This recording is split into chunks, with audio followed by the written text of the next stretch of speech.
রাজধানীতে ৪ জন পাকিস্তানি সহ ৭ জন জামিয়াতুল মুজাহিদিন বাংলাদেশ জেএমবির সদস্যকে আটক করেছে মহানগর গোয়েন্দা পুলিশ। শুক্রবার সন্ধ্যায় বিমানবন্দর থানা এলাকা থেকে তাদেরকে আটক করা হয়। গোয়েন্দা পুলিশের দাবি, আটক ৪ পাকিস্তানি বাংলাদেশের জেএমবি পুনর্গঠনের কাজে লিপ্ত ছিল।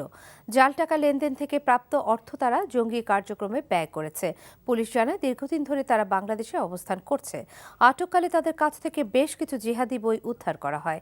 পুলিশের ধারণা, সরকারকে বেকায়দায় ফেলতে এবং জনমনে আতঙ্ক সৃষ্টির জন্য আটককৃতরা নাশকতামূলক কাজের পরিকল্পনা করছিল।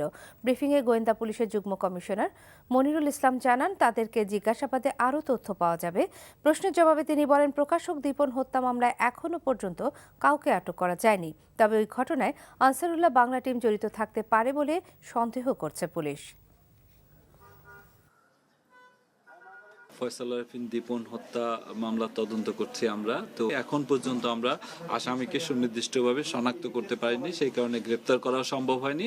তবে আমাদের একাধিক টিম কাজ করছে, তদন্তকারী কর্মকর্তা তদন্ত করছেন। এভিটিকেই আমাদের সন্দেহের, অর্থাৎ আনসারুল্লাহ বাংলা টিম আমব্রেলার যারা রয়েছে তাদেরকে আমরা সন্দেহের মূলে রেখে, অর্থাৎ সন্দেহের মূলে রেখে আমরা আমাদের তদন্ত কাজ সেটি চালিয়ে যাচ্ছি।